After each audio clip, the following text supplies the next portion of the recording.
Peace. All praise and glory to the mighty Most High, our Creator, who is one God. There is none like him, none to the left, none to the right, none that sit upon the right hand of authority. He is the supreme spirit that moves all things in place. The Almighty One, the living God, the self-existing eternal Spirit of truth. Praise him, love him, worship him, repent to him, call on him, and maybe then your life can go a little bit more on the straight and narrow. But until you do that, you're never going to be right. We're here at Exodus 26. Make the tabernacle with 10 curtains of finely finished linens of blue, purple, and scarlet yarn, with cherubim woven in them by a skilled worker. All the curtains need to be the same size, 28 cubits long and 4 cubits wide. Join 5 of them curtains together and do the same with the other side. Make loops of blue material along the edge of one curtain in one set and do the same with the other set. Make 50 loops on one curtain and 50 loops on the end curtain of the other set, with loops opposite of each other. Then make 50 gold clasps and use them to fasten the curtains together so that the tabernacle is a unit.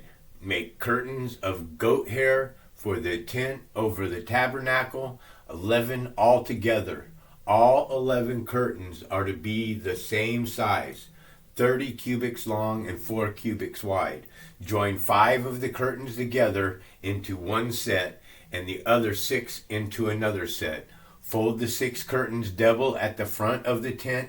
Make 50 loops along the edge of the end of the one curtain in one set and also along the end of the curtain in another set. Then make 50 bronze clasps and put them in the loops to fasten the tent together as a unit.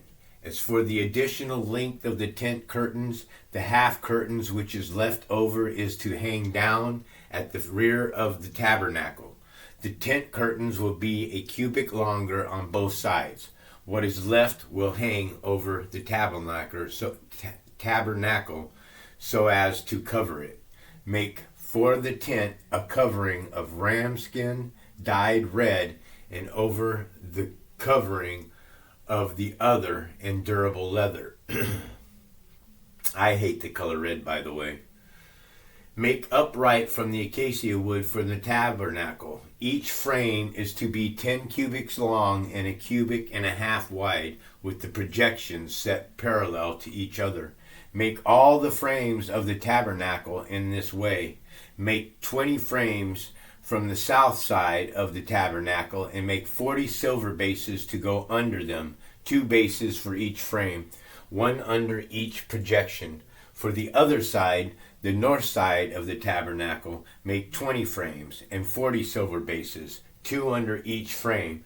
Make 6 frames for the far end, that is the west end of the tabernacle, and make 2 frames at the corners at the far end.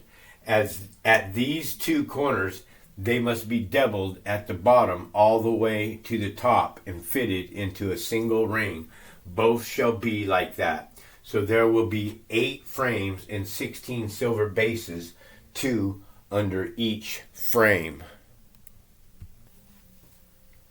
Picking up at 26, also make crossbars of acacia wood, 5 on the frames of one side of the tabernacle, 5 for those at the other side, and 5 on the frames from the west at the far end of the tabernacle.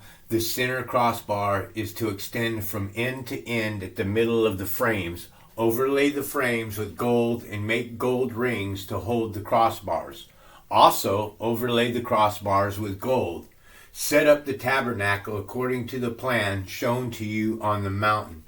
So now, somebody has shown Moses at the plan, a plan, folks. What? set up a plan shown to you at the mountain. Set up the tabernacle according to the plan. Something was shown, so a plan is what? It's written, folks. Kind of like when you go to school and they teach you how to do mechanical drawings and how to do your architect work. And when you build something, you have a plan. It's written out. So something, someone, somehow, who is it?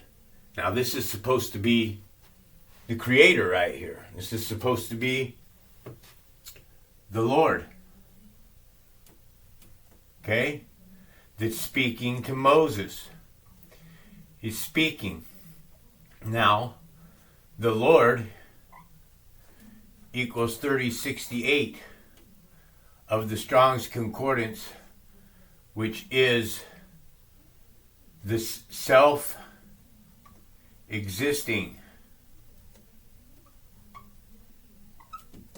okay, eternal, Creator. Remember, folks, we're coming up into a passage now, getting closer and closer to it. We're getting closer to Exodus chapter 33, when it tells us plainly that Moses sits with God face to face like one sits with a friend, and then you have another one, the Lord, saying, I'll place you in the cleft of the rock until my glory passes by, and after I've passed by I will remove my hand so that you may see my back, for no man can see my face and live. Those are completely two contradicting parables. So we know that we have Lord, who's the supreme self-existing eternal Creator, and then we have a lowercase Lord, which equals a controller. Okay? This one here, this Lord here, is a magistrate. Okay? It's an authority. Okay? This one here is the Creator. So plans were shown to Moses from a man. More on this definition of the Lord here is Yahweh. Okay? Which is the proper name of God of Israel. Yahweh is the proper name of God of Israel. Jehovah are those in the providence of Jerusalem.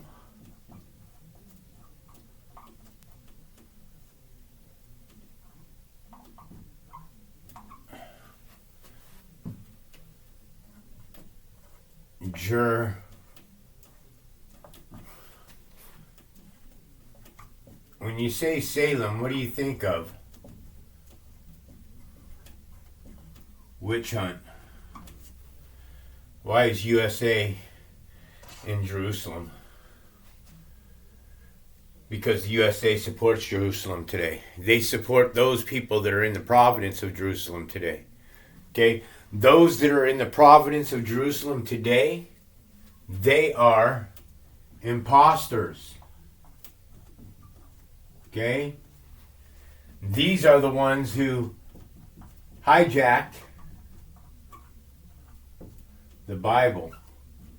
Okay? These imposters here are Gentiles. Okay? Gentiles we know here are tiled in flesh. This is a real deal. Okay? Jinn are spirits.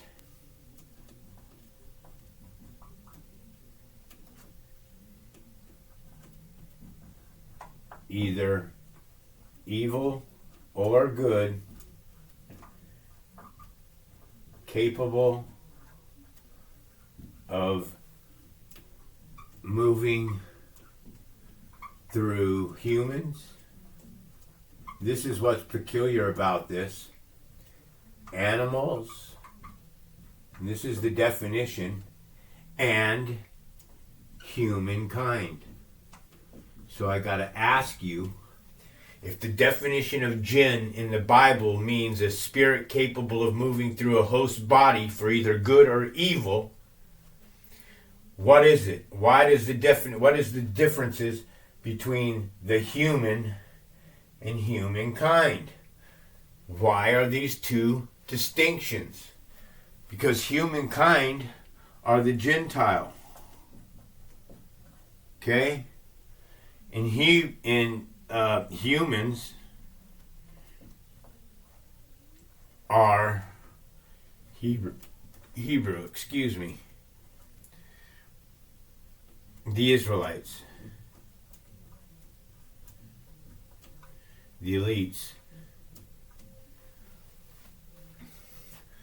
Go ahead and say that, get it on your lips a few times, that there is an order. Okay, God has an order here. He's got a pecking order. He created something. You got to understand this story and how it unfolds. Okay, you have angels, watchers that are higher anarchy angels. All right, these angels here had flesh suits like us. They lived longer than us. They lived hundreds of years in their flesh suits. These higher angels of God.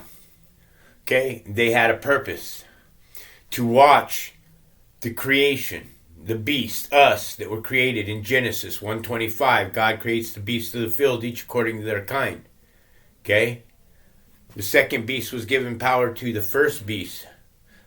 The second beast was permitted to give power, okay, I'm blowing it. Revelations 13:15, for the second beast was given permitted power to give breath into the image of the first beast, so that it could speak and cause those that worshipped him to be killed. Okay?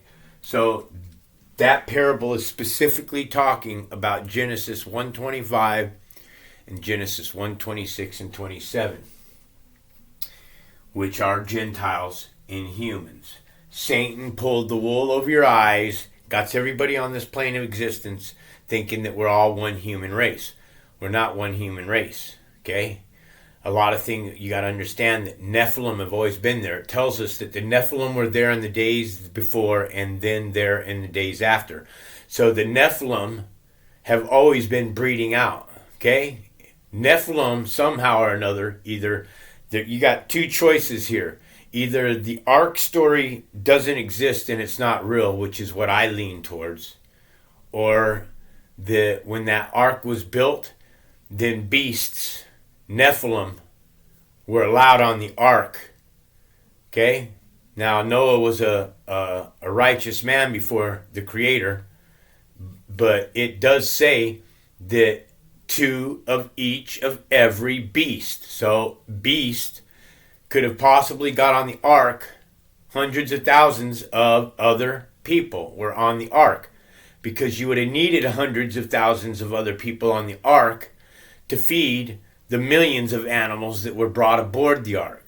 Otherwise, the story all falls apart. 8 zookeepers can't feed 3 million animals, folks. It takes a small army and crew of 200-300 people to feed an aircraft carrier of 5,000 people. So how are 8 people going to feed 3 million animals? It doesn't work. The story falls apart. Okay? A lot of the stories fall apart. I don't believe in talking donkeys. I don't believe in swallowing wells. I don't believe that Jesus walked on water. I don't believe that Jesus fed the multitudes with 2 fish and 5 loaves of bread. They're all metaphors. They're all allegories, and they're riddles, as it says.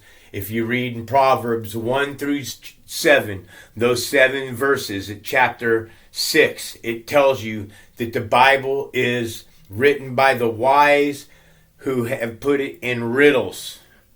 The Bible is a riddle. You understand? If I say, look, let me give you a riddle. You have two doors. One door is the door of life. One door is the door of death. And in front of each one of these doors stands one angel in front of each door. One angel is the angel of truth. One angel is the angel of death. The angel of life and angel of death. Two doors, the door of life, the door of the living.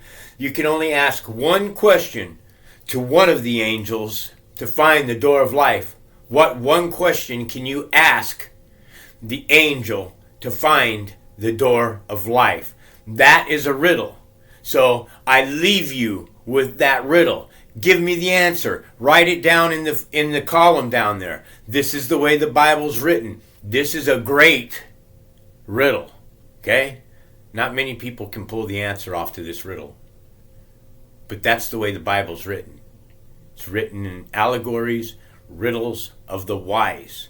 So in order to have this knowledge, this spiritual prosperity that's set upon you, then you have to be craftier than the beast. You got to start thinking in his language. You got to start thinking bigger than what you're being taught. You got to dive into the English language. Somebody's got to jump on, find words, put them in my comment section. Hey, John, I got a new word for you, man, right here. This one here breaking down, look at what it says.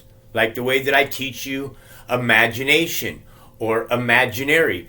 You know how you shut an atheist up when he talks to you about your imaginary God? They love saying that to you. In fact, when they're saying that you're imaginary God, they're mocking you. They're laughing at you. That's why those atheists the other day, those two videos that I just did on that atheist, that's why they didn't respond with anything. You go to their channel, you look at all the comments, that boy's he is in his comment section just battling back and forth with everybody, condescending, trying to chop them down, telling them that they're dumb, telling them that they're ignorant, going back with 6 or 7 comments back and forth. I laid one thing on him. He opened up that jar and he said, God put life inside of the jar. Life was inside of the jar before he removed the lid, because life is air. Let me check something out. I want to see something real quick.